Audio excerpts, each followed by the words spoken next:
आदाब नमस्कार, मैं शाहिद उमेर। स्वागत है आप सभी का सियासत टीवी के साउथ इंडिया एक्सप्रेस में। आइए देखते हैं मुख्य समाचार। राहुल गांधी ने कांग्रेस मुख्यमंत्रियों को संबोधित करते हुए एक पत्र में उनसे रोहित वेमुला अधिनियम बनाने का आग्रह किया है। लिखे पत्र में उन्होंने तेलंगाना, हिमाचल प्रदेश और कर्नाटक के मुख्यमंत्रियों को कानून बनाने के लिए संबोधित किया गया ताकि यह सुनिश्चित किया जा सके कि किसी को भी जाति आधारित भेदभाव का सामना न करना पड़े।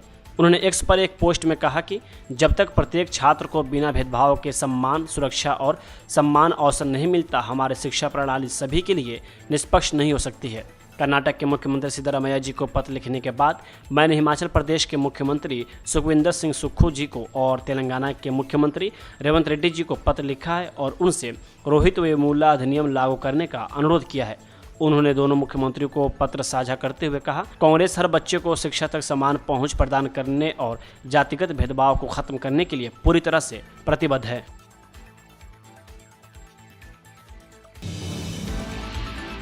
सरकारी डिग्री कॉलेज के मैदान में उस समय तनाव उत्पन्न हो गया जब रायथू महोत्सव कार्यक्रम के हिस्से के रूप में स्थापित कुछ स्टॉल और स्वागत मेहराब क्षतिग्रस्त हो गए जब मंत्रियों को ले जा रहा एक हेलीकॉप्टर कार्यक्रम स्थल पर उतरा। 3 दिवसीय रायथू महोत्सव कार्यक्रम का उद्घाटन आज होने वाला था। कृषि मंत्री तुमल्ला नागेश्वर राव, पर्यटन मंत्री जुपल्ली कृष्ण राव और सिंचाई मंत्री एन उत्तम कुमार रेड्डी हेलीकॉप्टर से हैदराबाद से कार्यक्रम स्थल के लिए उड़ान भरी। स्थानीय अधिकारियों के कार्यक्रम स्थल के करीब एक हेलीपैड की व्यवस्था की। हालांकि हेलीकॉप्टर कॉलेज के मैदान में उतरा जिससे धूल उड़ गई और इसके प्रभाव से मैदान में स्थापित स्वागत मेहराबों के अलावा कार्यक्रम स्थल पर लगभग 150 स्टॉलों में से कुछ स्टॉलों को नुकसान पहुंचा। रिपोर्ट्स के मुताबिक परेशानी को भांपते हुए लोग और अधिकारी सुरक्षा के लिए भागे। मैदान पर तैनात कुछ पुलिसकर्मियों को मामूली चोटें भी आईं। हालांकि अधिकारियों ने दावा किया कि कोई अप्रिय घटना नहीं हुई है और मंत्री भी सुरक्षित हैं। आपको बता दें कि राजस्व मंत्री पोंगुलेटी श्रीनिवास पिछले हफ्ते उस समय बाल बचे थे जब वह भू भारती पोर्टल कार्यक्रम में भाग लेने के लिए हेलीकॉप्टर से नगर कुर्नूल पहुंचे थे। जैसे हेलीकॉप्टर उतरने वाला था, हेलीपैड के पास सूखी घास में आग लग गई। अग्निशमन और पुलिसकर्मियों ने तुरंत आग पर काबू पा लिया। हेलीकॉप्टर को सुरक्षित उतारा गया।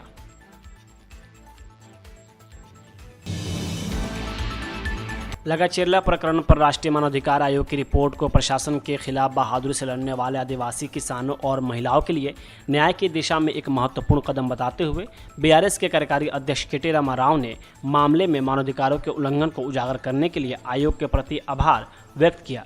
उन्होंने एक्स पर कड़े शब्दों में एक पोस्ट में कहा कि रिपोर्ट में क्षेत्र में आदिवासी किसानों और महिलाओं के खिलाफ कांग्रेस सरकार और उसके पुलिस बल की कथित मनमानी कार्रवाइयों पर प्रकाश डाला गया है। तेलंगाना के लगाचेरला में मानवाधिकारों के घोर उल्लंघन को उजागर करने वाली अपनी रिपोर्ट के लिए राष्ट्रीय मानवाधिकार आयोग का बहुत आभारी हूं। रिपोर्ट ने वही उजागर किया है जो हमेशा से कहते रहे हैं। कांग्रेस सरकार और उसकी पुलिस ने लगाचेरला के आदिवासी किसानों और महिलाओं के प्रति मनमानी की। मुझे उम्मीद है कि ये रिपोर्ट उन सभी के लिए एक चेतावनी के रूप में काम करेगी जो सोचते हैं कि सत्ता में रहने वाले लोग कानून से बिल्कुल ऊपर हैं।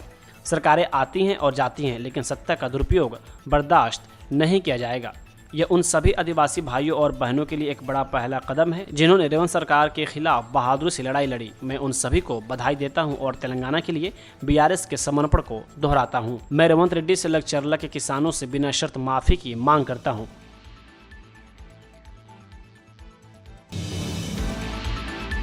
हैदराबाद स्थानीय निकाय एमएलसी चुनाव पर बीजेपी सांसद एटाला राजेंद्र ने कहा कि हैदराबाद में जो विकास हो रहा है वह केंद्र सरकार द्वारा दी जा रही वित्तीय सहायता के कारण है। अगर शहर का विकास सुनिश्चित करना है तो बीजेपी को विजयी बनाना बहुत ज़रूरी है। हैदराबाद के अंदर जो एमएलसी का इलेक्शन हो रहा है उसमें कारपोरेटर, एमएलए और एमपी भी वोट डालने का है। सबसे ज़्यादा जीएचएमसी में जो कारपोरेट जीता है भारतीय जनता पार्टी जी जीता। कांग्रेस पार्टी के एक दो आया होगा, बीआरएस पार्टी का थोड़ा आया, थोड़ा चले गए। हैदराबाद लॉ एंड ऑर्डर रहना बोले तो, हैदराबाद में अड्डा जैसा डिमोलिशन नहीं होना बोले तो, हैदराबाद के अंदर जो डेवलपमेंट हो रहा है, फ्लाईओवर्स का, जो रोड्स का, वाइडनिंग का, एमएमटीएस का लाइन्स एंड रेलवे स्टेशन, जो डेवलपमेंट हो रहा है सिर्फ केंद्र सरकार का पैसा से हो रहा है। आने वाले दिन में हैदराबाद और डेवलपमेंट होना पड़े तो भारतीय जनता पार्टी जीतना जरूरी है, भारतीय जनता पार्टी को वोट डालना जरूरी है।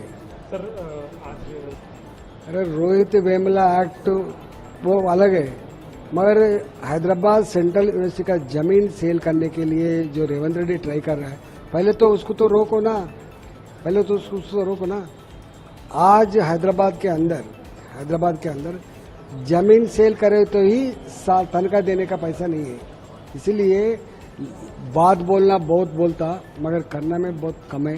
कांग्रेस पार्टी कितना वादा किया था, कितना प्रजा को चीट कर रहा था, रेवंत रेड्डी को मालूम है, राहुल गांधी भी मालूम होना। बोल तो इलेक्शन टाइम पे जो आके सोनिया गांधी जी ने, प्रियंका गांधी जी ने, राहुल गांधी जी ने जो वादा किया था, वो वादा अमल नहीं हुआ मालूम होता।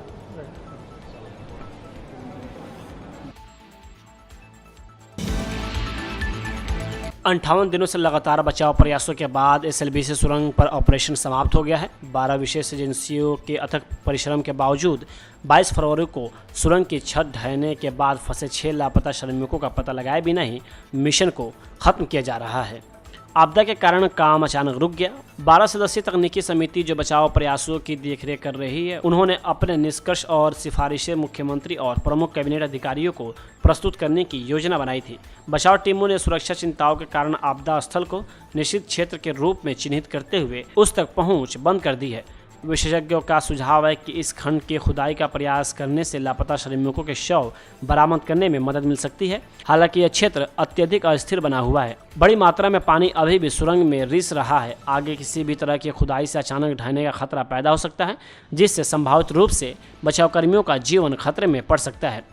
अथक प्रयासों के बावजूद ऑपरेशन के दौरान केवल 2 शव ही सफलतापूर्वक निकाले जा सके हैं। बचाव दल मिट्टी, चट्टानों और सुरंग खोदने वाली मशीन के हिस्सों सहित 300 मीटर से अधिक मलबे को हटाने में कामयाब रहे।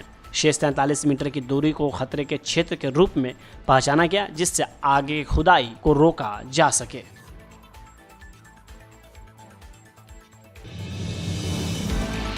इंडिया क्रिकेट टीम के पूर्व कप्तान और हैदराबाद क्रिकेट एसोसिएशन के पूर्व अध्यक्ष मोहम्मद अजहरुद्दीन ने कहा कि वह यहां राजीव गांधी स्टेडियम के उत्तरी पवेलियन स्टैंड से उनका नाम हटाने के एचसीए लोकपाल के आदेश के मद्देनजर तेलंगाना उच्च न्यायालय में कानूनी कार्रवाई की मांग करेंगे। उन्होंने कहा, मुझे न्यायपालिका पर पूरा भरोसा है, जैसा कि मैंने अपने पिछले मामलों में किया था, और जल्द ही न्याय की उम्मीद करता हूँ। यह एक दुखद दिन है, लेकिन मैं आपको याद दिला दूं कि यह मेरा अपना फैसला नहीं है, बल्कि शीर्ष परिषद की बैठक में लिया गया था। कुछ लोगों ने यह मुद्दा उठाया कि क्या स्टैंड के नाम रखने के फैसले को एजीएम में मंजूरी दी गई थी। मैं पूछना चाहता हूं कि क्या एजीएम में लिए गए फैसले के बाद सभी स्टैंड का नाम कुछ पूर्व क्रिकेटरों के नाम पर रखा गया था। वास्तव में मुझे बताया गया कि मौजूदा लोकपाल का कार्यकाल खत्म हो गया है और मुझे नहीं पता कि वह इस तरह के फैसले कैसे ले रहे हैं। अजहर ने कहा कि मुझे लगता है कि देश के लिए इतना कुछ हासिल करने के बाद मेरे नाम पर एक स्टैंड का नाम रखा जाना बहुत ही उचित है। आप इतना कुछ त्याग करने के बाद भारत का प्रतिनिधित्व करते हैं। उन्होंने आगे कहा कि मैं प्रार्थना करता हूं कि किसी और अन्य क्रिकेटर के साथ ऐसा न हो। यह एक अफसोसजनक दिन है। उन्होंने कहा कि मैं आज जो कुछ भी हूं वह एक क्रिकेटर के रूप में मेरी उपलब्धियों और भारत भर के सभी लोगों के प्यार और स्नेह की वजह से हूं।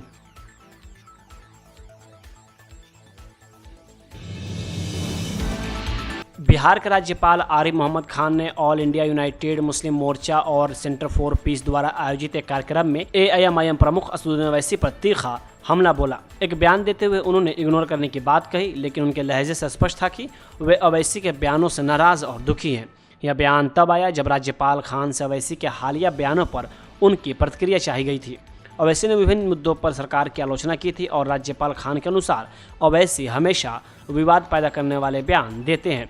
राज्यपाल ने कहा कि ओवैसी के बयानों को महत्व नहीं देते हैं, लेकिन उनके बयान से साफ जाहिर था कि वे ओवैसी के बयानों से नाराज हैं। कार्यक्रम में राज्यपाल खान ने 3 तलाक कानून को सामाजिक सुधार बताया और वक्फ संशोधन कानून का समर्थन किया। उन्होंने कहा कि वक्फ की संपत्ति गरीबों की मदद के लिए थी, लेकिन अब उस पर मॉल, अस्पताल और कमर्शियल कॉम्प्लेक्स बन गए हैं। बात असल में ये है कि आपको हर वक्त तलाश है उस आदमी की जो कुत्ते को काटे। मैं उसको इग्नोर करता हूं। मैं इस बात का जवाब नहीं देना चाहता।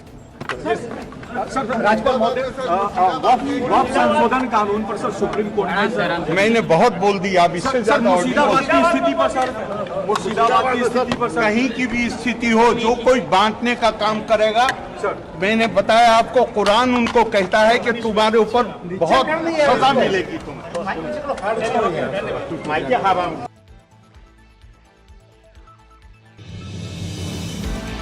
कर्नाटक के गृह मंत्री जी परमेश्वर ने कर्नाटक के पूर्व पुलिस महानिदेशक ओम प्रकाश की मौत को दुर्भाग्यपूर्ण बताया और कहा कि मामले की जांच चल रही है। जब तक हमें जांच रिपोर्ट नहीं मिल जाती हम कुछ भी निष्कर्ष नहीं निकाल सकते।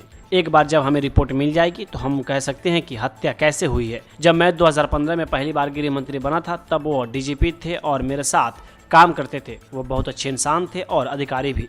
यह दुर्भाग्यपूर्ण है। उन्होंने कहा कि अभी तक कोई गिरफ्तारी नहीं हुई है, हमें हत्या का मकसद नहीं पता चला है। वही आपको बता दें कि रविवार को कर्नाटक के पूर्व डीजीपी और पुलिस महानिरीक्षक ओम प्रकाश बेंगलुरु के आवासीय इलाके HSR लेआउट में अपने आवास पर मृत पाए गए थे।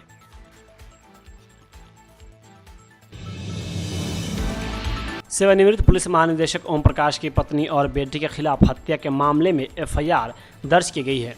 ओम प्रकाश के बेटे कार्तिकेश की शिकायत पर उनकी मां पल्लवी और बहन कृति के खिलाफ HSR लेआउट थाने में BNS धारा 103 के तहत मामला दर्ज किया गया है। FIR दर्ज होने के तुरंत बाद पुलिस ने उनकी पत्नी पल्लवी और कृति को गिरफ्तार कर लिया है। पिछले एक सप्ताह से पल्लवी की मां उसके पिता को जान से मारने की धमकी दे रही थी। बेटा ने आगे बताया कि धमकी के कारण उनके पिता उसकी बहन सरिता के घर चले गए थे। 2 दिन बाद उसकी मां और बहन दोनों वहां गई और उसे प्रताड़ित किया। 20 अप्रैल को शाम 5 बजे मैं डोमलूर स्थित गोल्फ एसोसिएशन में था, तभी एक पड़ोसी ने फोन करके बताया कि आपके पिता का शव नीचे गिरा हुआ है। मैं तुरंत वहां से निकल गया और शाम घर पहुंचा। मौके पर पुलिस और आम लोग मौजूद थे। पिता के सिर से खून बह रहा था। शव के पास एक बोतल और चाकू पड़ा हुआ था। मेरी मां पल्लवी और बहन कृति डिप्रेशन से पीड़ित है और ऐसा संदेह है कि उन्होंने खुद ही हत्या की है। कार्तिकेश ने अपनी शिकायत में कहा कि उनके खिलाफ कानूनी कार्रवाई की जानी चाहिए।